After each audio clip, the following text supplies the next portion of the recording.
మీన రాశి వారికి ఈ వారం గ్రస్తు ఏ విధంగా ఉంది అన్న అంశాన్ని అధ్యయనం చేస్తే ఈ వారం విజయకేతనాన్ని ఎగరవేస్తారు అని ఒక్క మాటలో చెప్పవచ్చు.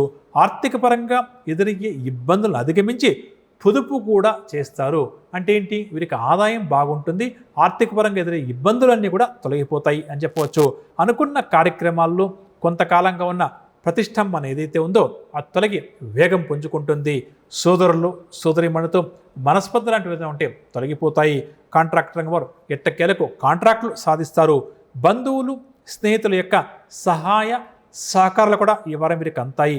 ఒక సంఘటన ఏదైతే ఈ వారం జరుగుతుందో అది వీరి మనస్సును ఆకట్టుకుంటుంది. అదేవిధంగా వీరు చేసే సేవా కార్యక్రమాలు అందరినీ కూడా ఆకట్టుకుంటాయి అని చెప్పవచ్చు. నూతన విషయాలు కూడా కొన్ని ఈ వారం ఈ రాశి వారు తెలుసుకుంటారు. భార్యాభర్తల మధ్య మనస్పర్ధలు తొలగిపోయి అన్యోన్యత పెరుగుతుంది. నిరుద్యోగులకు మంచి ఉద్యోగం లభించే అవకాశం కూడా అధికంగా ఉంది.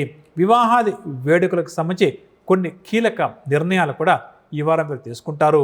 ఆధ్యాత్మిక కార్యక్రమాల్లో కూడా యథాశక్తిగా పాల్గొంటారు. సంఘంలో పలుకుబడి కలిగిన వ్యక్తులతో ఏర్పడే పరిచయాలు ఈ వారం ఈ రాశి వారికి చాలా సంతోషాన్ని కలిగిస్తాయి. అదేవిధంగా ఊహించని ఆహ్వానాలు ఏవైతే అందుకుంటారో అవి కూడా వీరికి చాలా ఉత్సాహాన్ని కలిగిస్తాయి.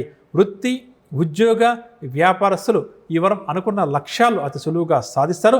ముఖ్యంగా వ్యాపారస్తులు ఈ వారం మంచి లాభాలు సంపాదిస్తారు అని చెప్పవచ్చు.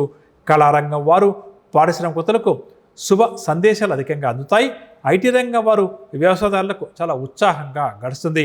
మహిళల యొక్క కళలు నెరవేరే వారం కాబట్టి అటువైపు ప్రయత్నించడం చాలా మంచిది.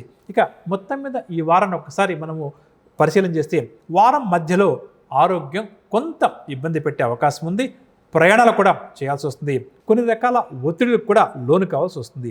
నక్షత్ర ప్రకారం చూస్తే రేవతి నక్షత్రం వారం ఈ వారం అన్నిటా కూడా అప్రమత్తంగా మెలగడం చాలా చాలా మంచిదని చెప్పవచ్చు.